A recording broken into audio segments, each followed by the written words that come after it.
Ο ρυθμός 949, ο Ευθύμης ο Ζησάκης. Η Κατερίνα Ιζαρίφη. Είμαστε παραμονή της Εθνικής Εορτής, 25η Μαρτίου.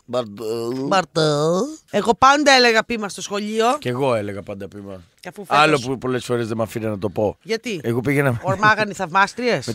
Όχι, ναι. Εντάξει, μην το κάνεις έτσι. Που ισχύει, αλλά μην το κάνει. Αν και μην φας τίποτα στο κεφάλι σήμερα, είναι και παραμονή Εθνικής Εορτής.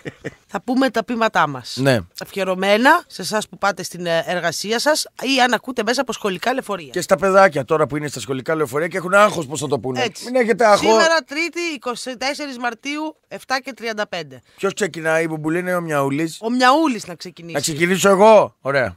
Βλέπω θα τον κάνεις σύνθετο το Μιαούλη. Οργανωμένο θα τον κάνω. Είμαστε τώρα στο προαύλιο του σχολείου. Μάλιστα. Και ξεκινάει ο Ευθυμάκης. Ο Ευθυμάκης, σήκω να πεις το πείμα σου, αγόρι μου. Περάτε κύριε Φανφάρα, περάστε οι καλεσμένοι μας αγωνίου. Περάστε αγωνίου, όλοι αγωνία μας.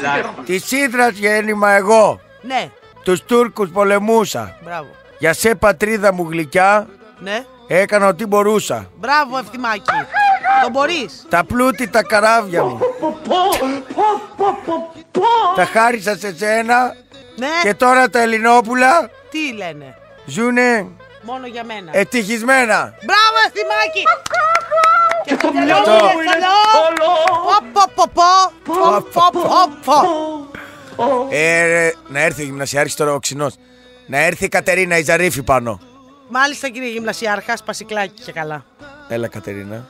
Μπουμπουλίνα, στις θάλασσες πολέμησα, με λένε Λασκαρίνα και στον αγώνα έγινα γενναία Μπουμπουλίνα. Μπράβο κορίτσι. Στη θάλασσα και άλλα παιδιά μαζί μου αντριωμένα Ναι. πολέμησαν με μια ψυχή και έγιναν δοξασμένα. Είναι όλα αυτά που έχουν σαν κρεατάκια στη μύχια από τη μίξα. Τα μικρούλια. Είμαι πολύ περήφανη που έγινα θυσία. Τώρα στην Ελλάδα μας λάμπει ελευθερία. Μπράβο! Μπράβο! Θα σταματήσουν τα όργανα.